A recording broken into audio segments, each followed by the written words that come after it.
Hello, friends, and welcome to this week's edition of The Poet, the Pastor, the Pundit podcast, opining on the intersection of faith and politics.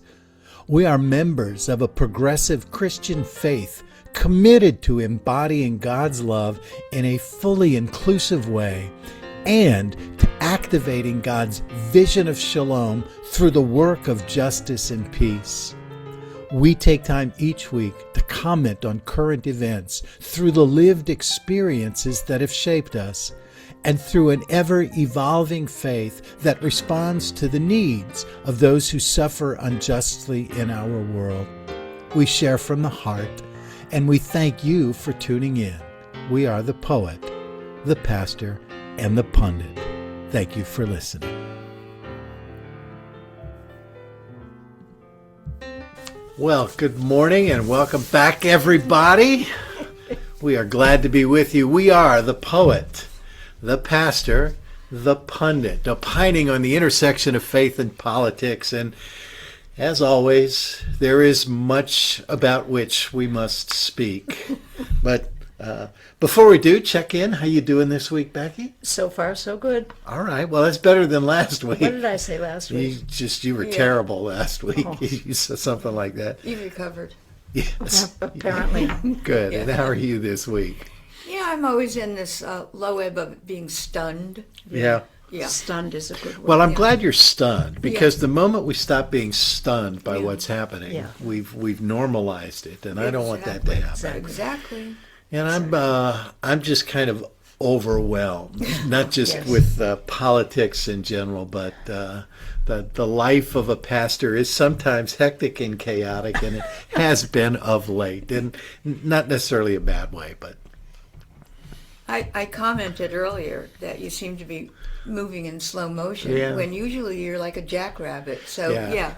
I don't know if you remember, there was a song by Olivia Newton-John, Have You Never Been Mellow? Right. I'm feeling a little mellow this morning. It's good. It's very good. Excellent. Yeah. Well, let's get into it. There's been a number of important matters this week, and you brought the New York Times. Why don't you hold that up? Yeah, let me read the headline there. Justices reject district map in Louisiana. Decision deals blow to the Voting Rights Act. Yeah. Why did you bring that? Because I can't get over it. I look at this and I think, what the heck is going on? What next? Right. Sharon and I have been a part of an experience over the last 6 weeks talking about white privilege. Yeah. And not just the Voting Rights Act. It was the Fair Housing Act of 1964, the Voting Rights Act of 1965. Those were some of the big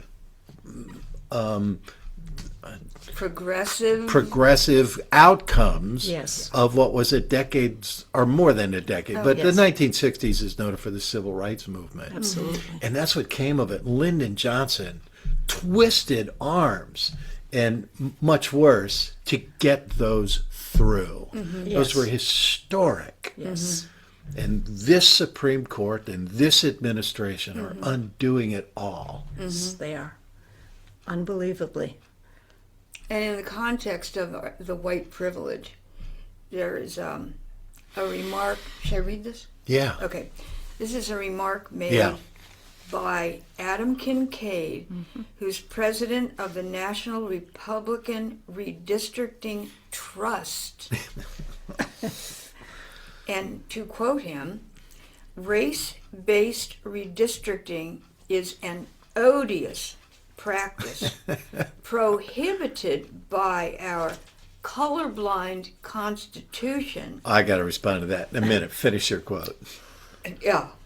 And now the Supreme Court has restored the Voting Rights Act to its proper context. Oh, how absolutely ignorant of history and everything that the Voting Rights Act was meant to produce and correct.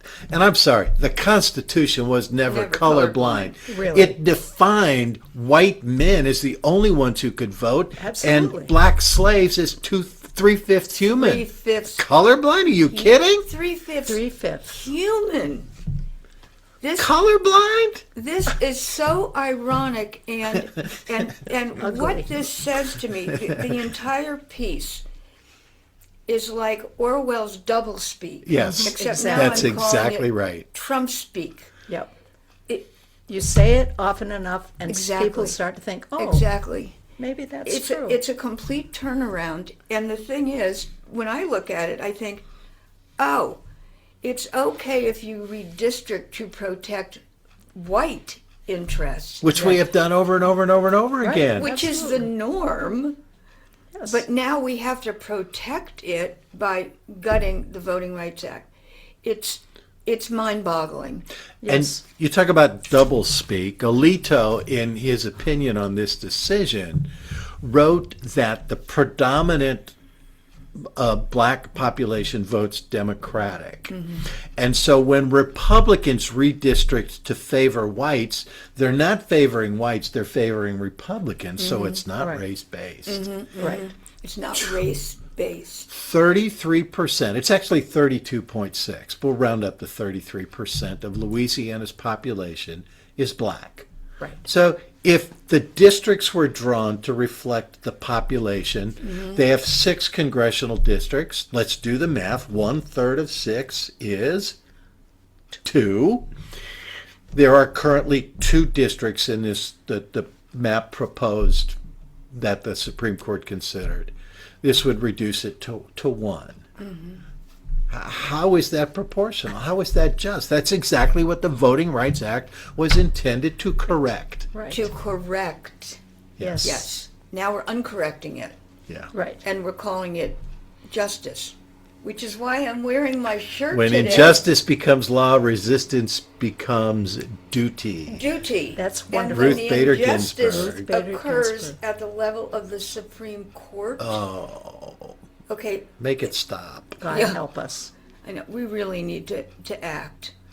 This is not only unconstitutional, it's inhumane. Yes. I'm sorry, we're talking about people Right. and their human rights. So what are we going to do? Yeah, well, we could talk about what we're going to do, and we've talked about the midterms. That is the next big moment Yes. where we do Yes. something, and we're speaking every week about what people of faith have to say about this. But when you have the power as the president to control the Supreme Court, what can we do that compares to that level of power? Good question. I was encouraged, actually, though I walk around and half stunned all the time, I was very impressed with King Charles, who came to Yes, weren't you though? Yes, who came to address our Congress and reminded us that a lot of our laws are based on the Magna Carta, and that our system was designed to have checks and balances. But this, clearly, from the Supreme Court, reflects differently. Yeah, he was subtle, witty, I would say, Yes. Yes. but so powerful. And he spoke of climate change. He spoke of immigration and how this is a country of immigrants. Yes. It was wonderful. And he never mentioned the name of he who shall not be named, which I thought was brilliant. It Yes. was. Yeah. Yes. A really beautiful piece of work. And he had the diplomacy that Trump, for instance, lacked on the receiving line when Oh, he he not cut only off the Queen. well, Becky and I were talking about this just before we started.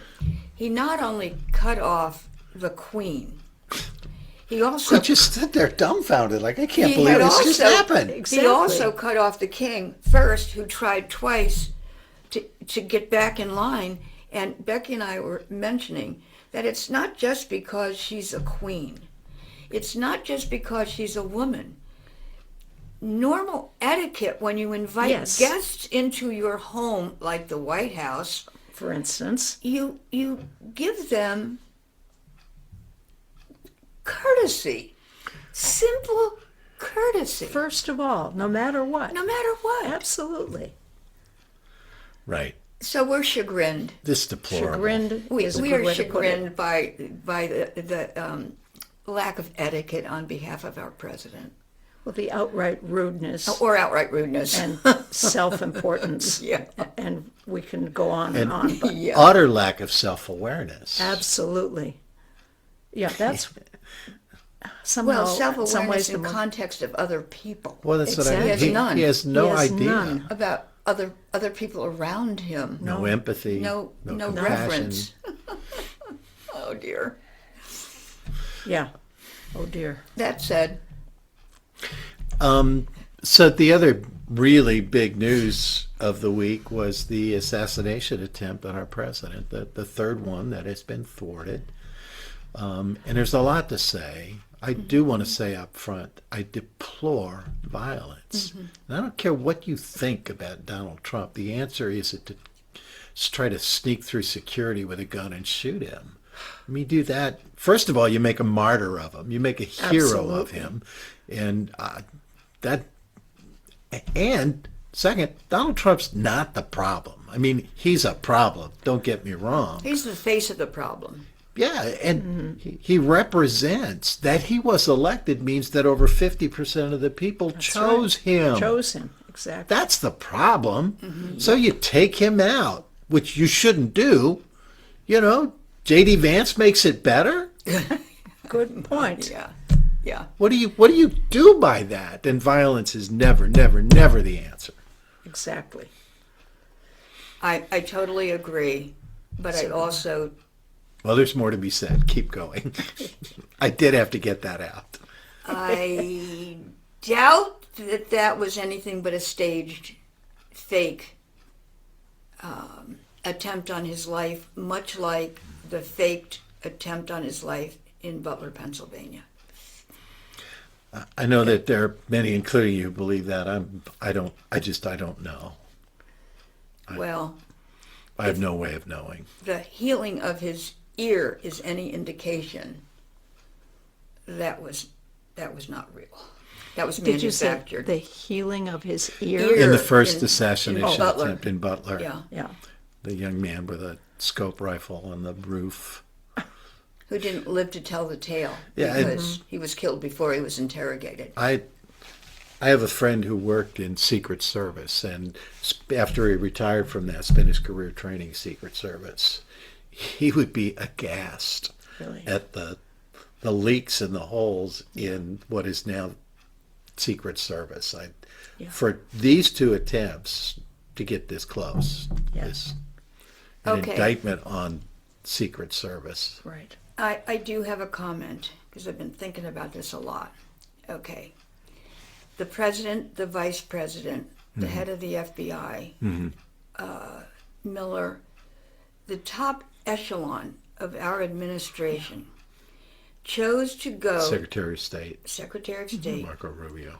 right, Marco Rubio, chose to attend a private event in an insecure private Yeah. hotel. Right. All at the same time, when protocol demands that not all in the line of succession are Right. present at an event Right. at the same time. For But obvious yet- reasons. For obvious reasons. Yet they chose to do that. Why? How? Who made that decision? The fault isn't with the the lapses in security. It was never a secure facility. They didn't plan it to be so. No. They didn't prep the surrounding area. The whole thing is it's a joke. But they've got a fix for it. Yeah. Oh yeah. Because now we definitely need a golden ballroom. Well, yeah. I mean, as Golden night ballroom. Isn't golden. that incredible? not as night follows day. Not only a ballroom. That's right. No more assassinations, Not Okay, there. took 'cause care of that. because it's golden. which is totally Hey. stupid. First of all, the Well, it's logic sick. of it. Are they saying that never again will the president leave the White House? Yeah. Not leave the ballroom. Yeah, right. right. Maybe he should just stay in the Stay ballroom. in the ballroom. Yeah.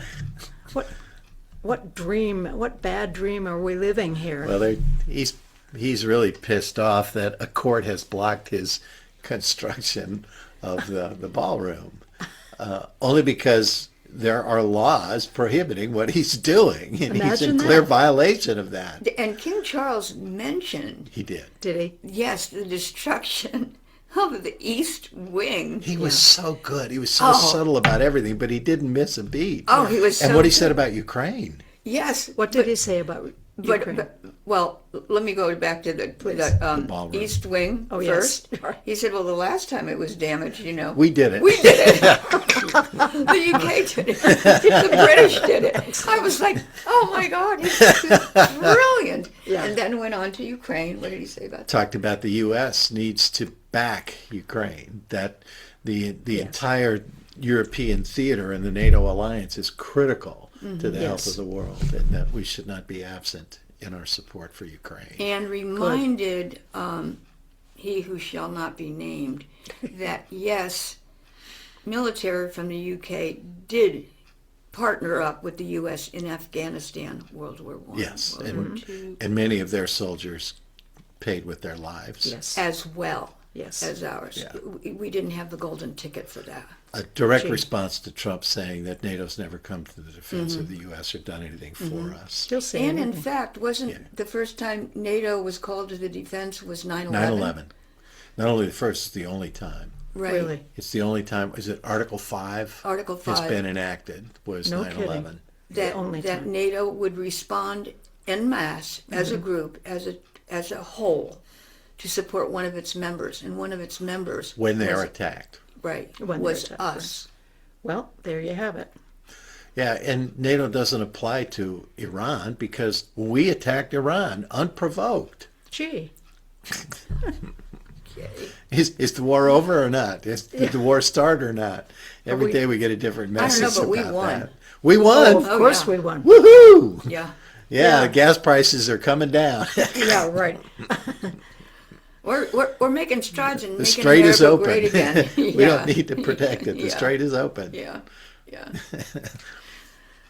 yeah. That's why I'm stunned most of the time. The hits just Well- keep on coming. Yeah, and we ain't seen the end of it. This next piece stunned me, and it's interesting. I'm just realizing it stunned me more than whatever happened at the press, the assassination attempt. James Comey was indicted for a second time. All right. What the heck? Really? And what are they bringing him to court to prosecute him for?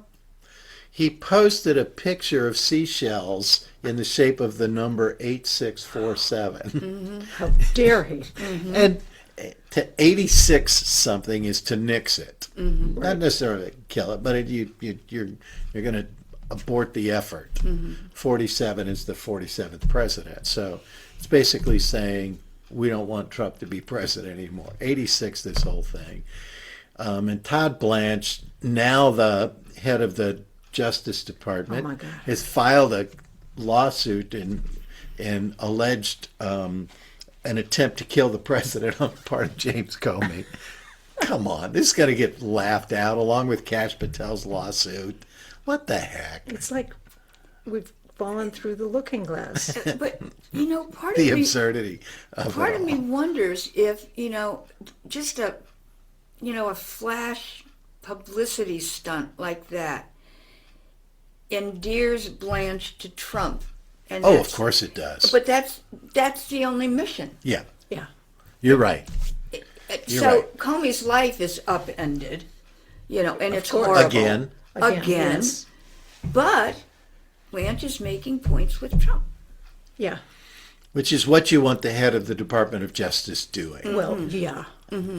Acting in ways that please the president. Yes. The same president who, by the way, I mean, just talk about the hypocrisy of this Yes. administration. So James Comey posts 8647. Donald Trump on Easter threatens the annihilation of an entire civilization, Yeah. saying they'll never come back. Yeah. And we're okay with that? Yeah. Good Yeah. point. Now, and what was his post about Robert Mueller? Yeah, I'm glad he's Right. dead. I'm glad he's dead. Right. Yeah, the same administration that got so mad when after Charlie Kirk's death, people started posting what he actually said and did, right? You should have more respect for the dead. Okay. What did you say about Rob Reiner when he died? His own son killed him in his home. Yeah. What did you say when Nancy Pelosi's husband was brutally attacked and Yes. almost killed in his home? Yeah. How quickly we forget. Yeah. Lord. Yeah, but let's be more respectful. A little bit. A couple more things before we wrap up here.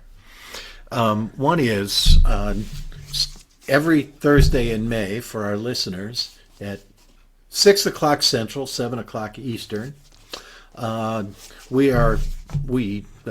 We're a part of a consortium of churches that are hosting an event where we're going to talk about this book, The Separation of Church and Hate by John Fugelsang, every Thursday. And John Fugelsang is going to show up for the fourth Really? week and spend the entire hour with us, excellent. which is going to be awesome.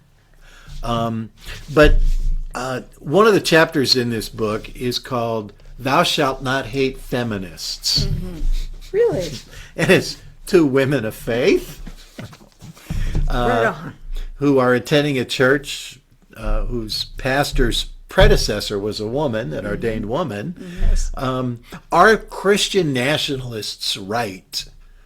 And by Christian nationalists, I include Mike Johnson, Speaker of the House, Pete Hegseth, Yeah. the head of the Department of Defense, when they say that women should not be in leadership roles, which includes ordination. Women should not be ordained. What are They your say feelings? that. Yes, they say that.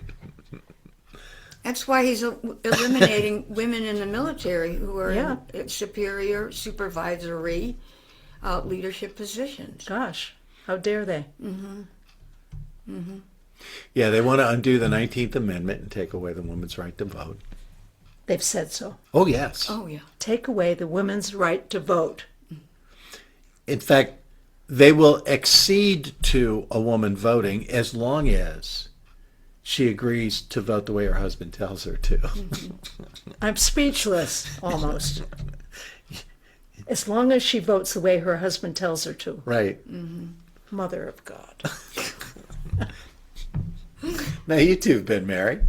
Yes. Yeah. What would it take for you to be persuaded that your husband has the right to tell you how to vote? I don't think there's a way to describe it. But it was true. I mean, So, I know it's true. This is a true story from my Yes. family. My mom and dad were about to get married, and their mums and dads had not yet met each other. So they organized a dinner together. This would have been in 1959. And an election was coming up in 1960, right? Indeed it Richard was. Nixon, John F. Kennedy. Yeah. And one of the questions that came up at the table is, who are you voting for? My mom's mom gave an answer. My mom's dad gave an answer. My dad's dad gave an answer. And then he said, because my dad's mom didn't say anything, somebody asked, well, Dolores, who are you going to vote for? And my dad's dad said, she'll vote for who I tell her to vote for. This is, I was afraid that was what was coming to. yeah, right? So this strikes a little close to home. Yeah. Oy, oy, oy. Yeah. Boy. Did it ever come up in your married life? You know, you mean whom I was going to vote for? Yeah. Did it? Or that your husband would yeah. tell Did your you. husband tell you? Are you kidding? Yeah. You know? Yeah. But I know that, well, no, my mother was very much her own person. Right. And she was an artist, and my father didn't even try to tell her who to vote for because she wouldn't have had one single second before she lit into him about it. So I think I grew up in an unusual home in that sense, because those days women didn't have a real presence. Mm-hmm. They were the ones who did what they were told, raised the kids, cooked the food, da-da-da-da-da-da. But have an opinion, lead some sort of political action? Are you kidding? I think my home was different in that my dad was a German immigrant. Mm-hmm. And when he achieved citizenship, he wanted all of us to have the right to vote. I was never told who to vote for or what party we belonged to. And I will say that in the discussions between my parents that I observed, they never voted a straight ticket. Mm-hmm. They really analyzed. I think we leaned Democratic, but I know they voted for Eisenhower. Really? Yeah, and supported him. So, and when I was married, I think I fortunately married men who agreed with me. Gee. So there wasn't that much. Right on. No, but I'll tell you, I did have a husband who kept trying to teach me how to drive. Yeah. You know, like in my 60s, Oh, no. single mom of 2 boys. Right. Oh no, don't do do that. No, get out of my car. Really? Yeah. So you both know my wife. Yes. Indeed. How do you think that would play Yeah. if No. I told her? I don't think so. No, I don't think so. No, Mimi's her own woman too. Yeah. Yeah. And she But you know, speaks there up. was a time when women were not their own person. And Oh, that's true. within, I mean, I lived in that time. Yeah. And it was, I always knew something wasn't right, but everybody was marching along in the Oh, yeah. 50s, Eisenhower, Yeah. except my mother wasn't. Yeah. She very quietly voted for Stevenson, Mm-hmm. of course, and she was an artist, and she just was off the map in terms of Right, that. So I right. thought, oh, a woman can be their own person. Wow. Right. But that in the Eisenhower 50s, that was not a popular or even present point of view. Right. Yeah, I had a little bit of that coming up, but it was more to, and I think I grew up with really 50s values. I mean, when I was getting married in 1969, I thought I was pretty well ready because I had a folder on how to set a table to entertain. That's a very buffet. 1950s. Well, Yeah, Good. very Thank gosh. 1950s. How to properly do the laundry. Yes. And I enjoyed ironing my husband's pocket squares. Yes. And- Along with working full time and doing, I just cooking, that raising was children. an assumption of my role. Yes. That's what home economics was all Yes, about. exactly. Well, the And guys were taking shop, the women were taking Exactly. home ec. And Seventh grade, we made an apron with rickrack. Oh, there you go. And then we wore that to cooking class in 8th grade. And the guys were in shop the whole time. And same with me, 7th Wow. grade, home ec for the girls, shop for the boys. My dad was a carpenter. So I went in and I said, well, I'd like to take shop because I'd like to, learn about what my dad's craft is, and I think I'll be good at it.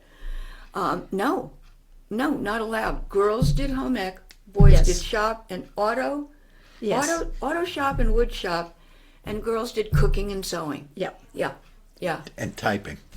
Oh, that was for all of us, though. Oh, Yeah. yeah. 7th and 8th grade, 9th Yeah, grade too, we all took typing. Yeah. We Yeah. had to know. Yeah. So the final thing before I call for our last word, and did you bring something to read today? Oh, I did, yes. All right, well, we'll get to that in a second. There's a Lutheran pastor who's really sort of out there on the edge, theologically and culturally, and she cultivates that edge, and she's brilliant. But she has a quote: "Despair isn't going to save us, but beauty might." Oh, what a wonderful thought. I thought the poet might enjoy hearing that, I whose mother love was an it. artist. Yes. I love that. Yeah, despair is not going to save us, but beauty might. That is wonderful Right. and much needed. Oh, yeah. Wow. Wow, that really, really is good. I like that. Yes. And speaking then of that, you have something to share with us. Yes, actually, a friend of mine, John Bradley, has been doing a series on various things and poetry. And I was reminded of a poem by Mary Oliver. Oh, I love Mary. Yeah. This one is called Wild Geese. yeah. And I'll, All right, if you dear poet, Yeah. give it to us. Yeah. Wild geese. You do not have to be good. You do not have to walk on your knees for 100 miles through the desert repenting. You only have to let the soft animal of your body love what it loves. Tell me about despair, yours, and I will tell you mine. Meanwhile, the world goes on. Meanwhile, the sun and the clear pebbles of the rain are moving across the landscapes, over the prairies and the deep rivers and the deep trees, the mountains.